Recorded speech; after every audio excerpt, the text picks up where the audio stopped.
Thank you all very much. I hope you enjoyed it. Like we said earlier, climate change theater action calls for action. These pieces are just to hopefully make you feel something and think about it. But at the end, we encourage you to do something.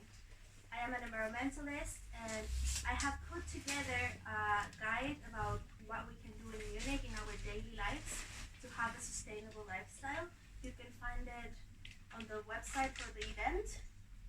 / snow in the summer. Yeah, in the back and the far below it says green guide in Munich, and you can see stores where you can buy organic, environmental stuff.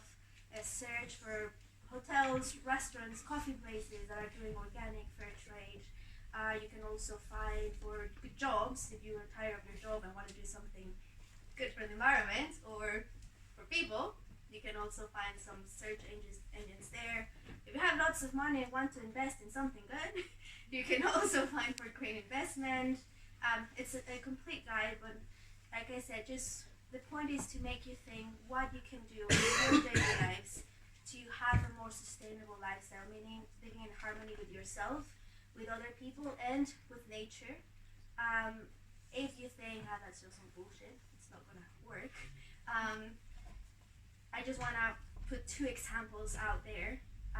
There is not McDonald's in Bolivia, for example, and I hope it's going to stay like that now that Evo is gone.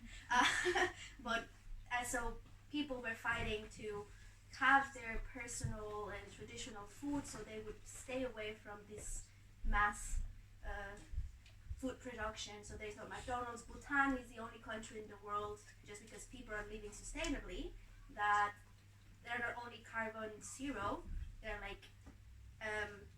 type programs that are absorbing more carbon than what the country uses. So it's actually helping other countries for all the carbon that we emit. So it really makes an effort if we all put our little part in it. Just think about it, what I eat, what I consume responsibly. Stop buying things you don't need. Think, do I really need that extra pair of shoes? Probably not. Do your best, and hopefully we have inspired you to think about it at least. Before we go to the talkback session, a number of thank yous are in order, and we want to do this because if some of you want to leave before the talkback session, you should have at least heard who made this possible, right? Firstly, this project wouldn't be possible without the support of the Munich Readery, our wonderful hosts. I don't know where Lisa is. By the door. Thank you, Lisa, so much. Thank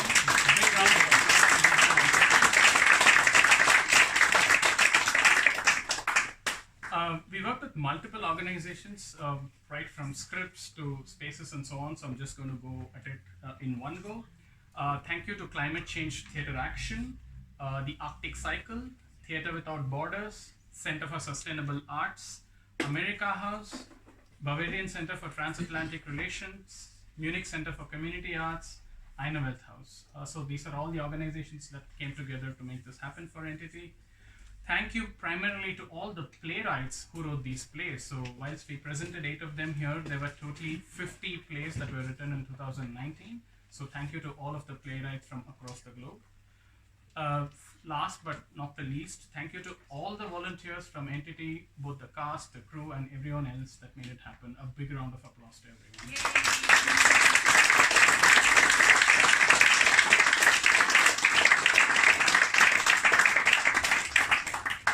And finally, as I had mentioned, we are a non-profit organization, and we truly believe that arts and change can happen only with the patronage of our audience. So if you like the show, there is a donation box somewhere close to the door, and Maria, our volunteer, I can't see her from here, but she's going to be standing next to it, so you know where the donation box is.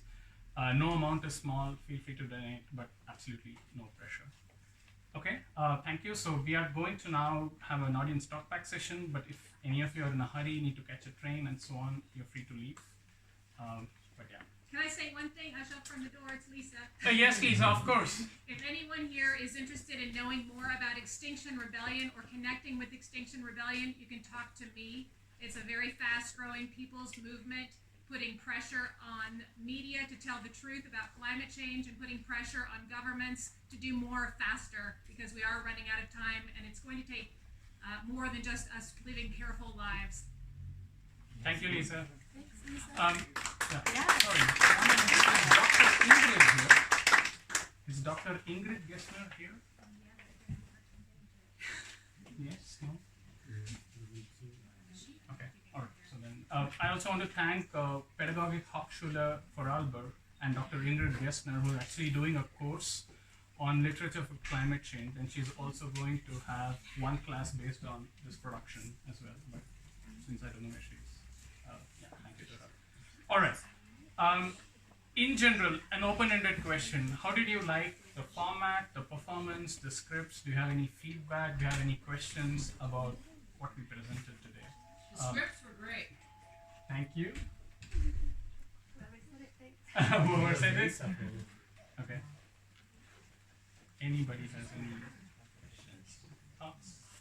It was very nice. Like some moments where like I felt I'm such a bad person when watching. No, seriously, I just felt like we talk about all these issues about religion and being proud about what we are, but we should be ashamed of ourselves. That's what I felt while watching. So I think you made me feel really bad.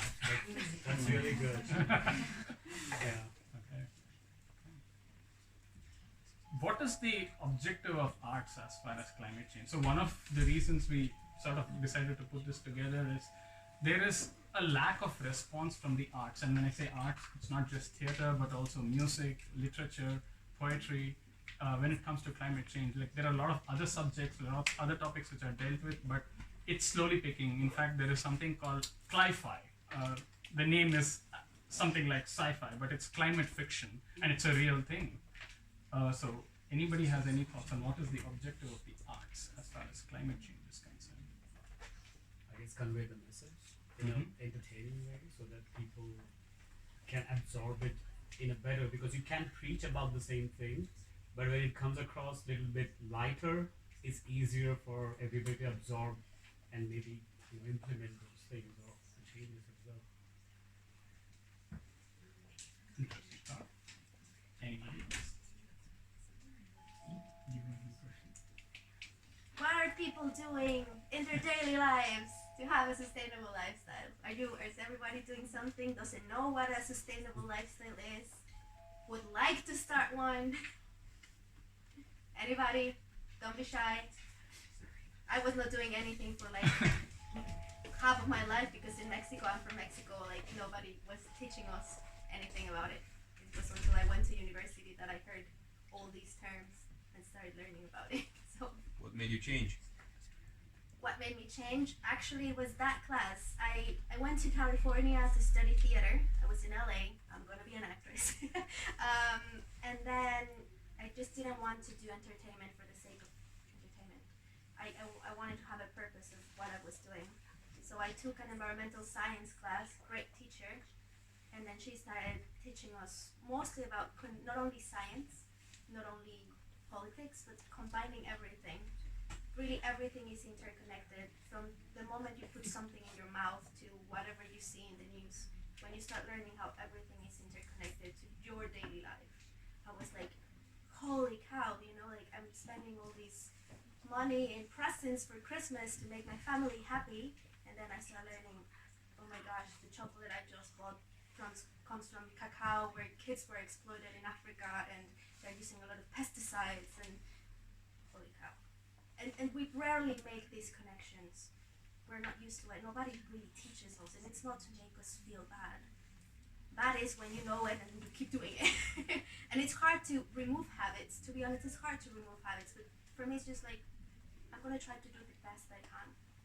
And just hopefully be an example to others. And talk about it. It's not about patronizing anyone. It's just about what are we going to do together.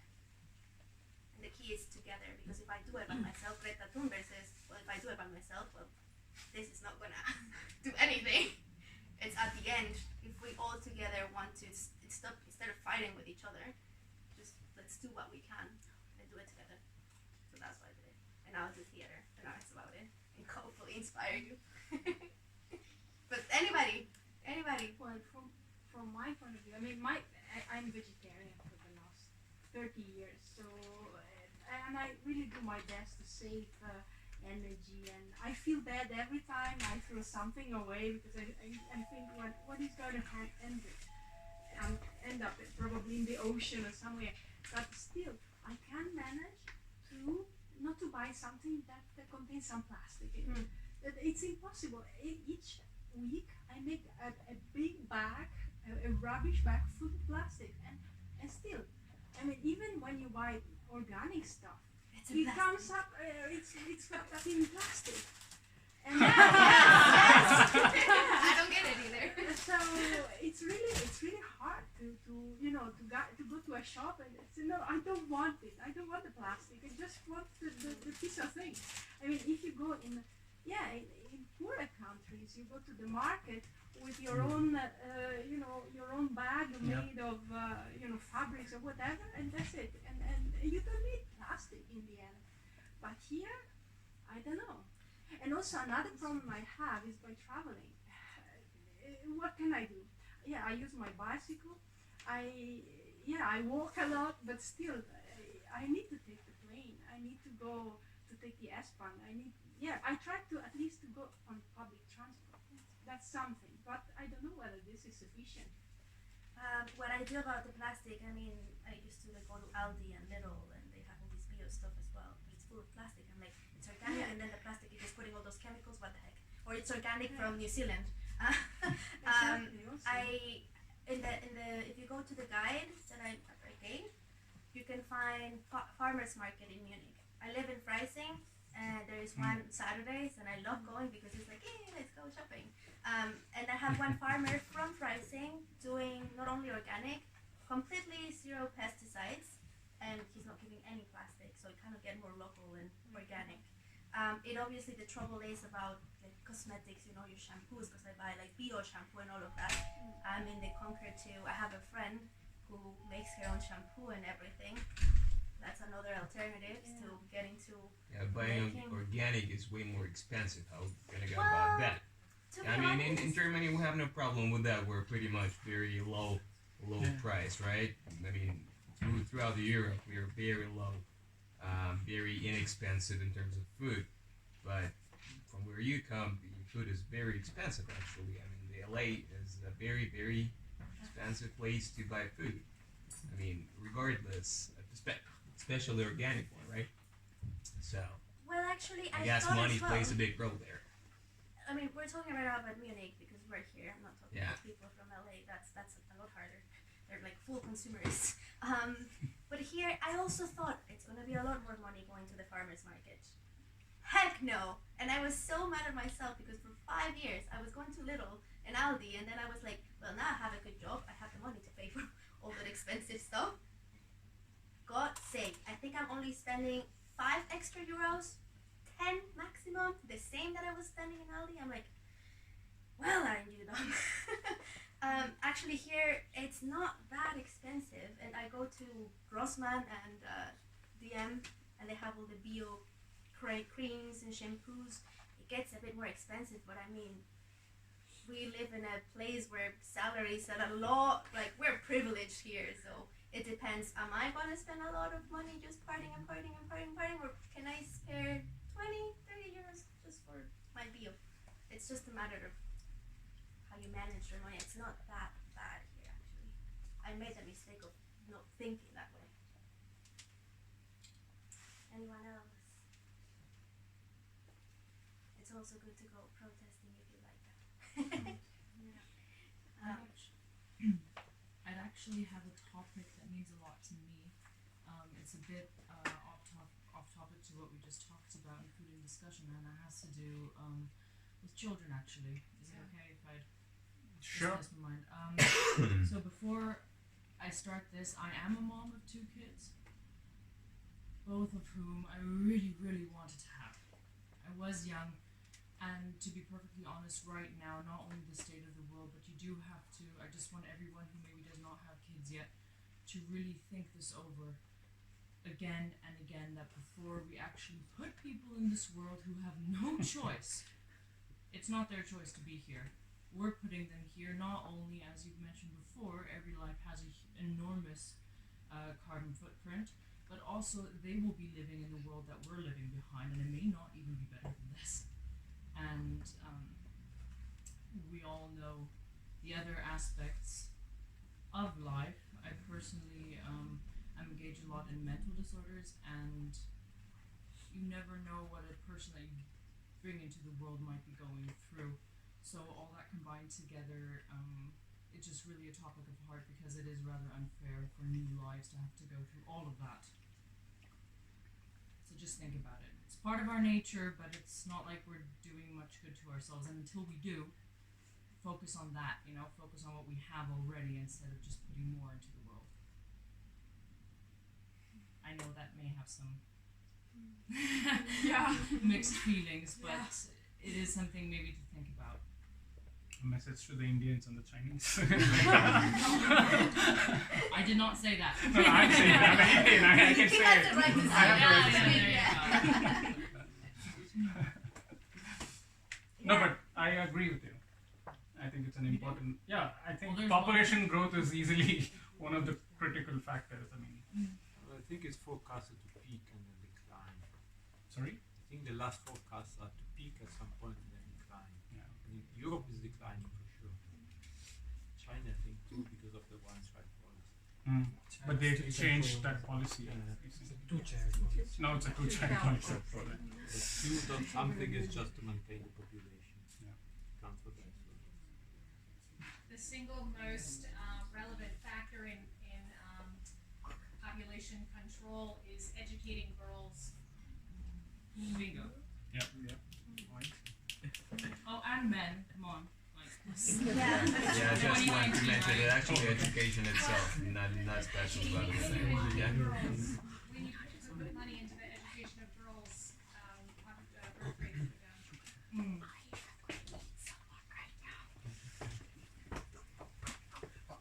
Any other questions, or if you guys would like to know more, approach me.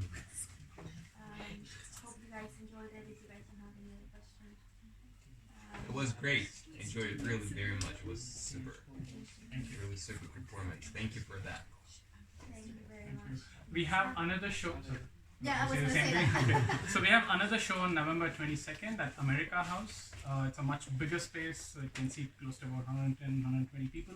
It's booked, but we realized that from our previous show experience that people book free tickets but don't turn up. So we still would love if you could spread the message, and we get bigger audience at It's that a big space place as well. that way. Thank you, everyone. Thank you all for coming.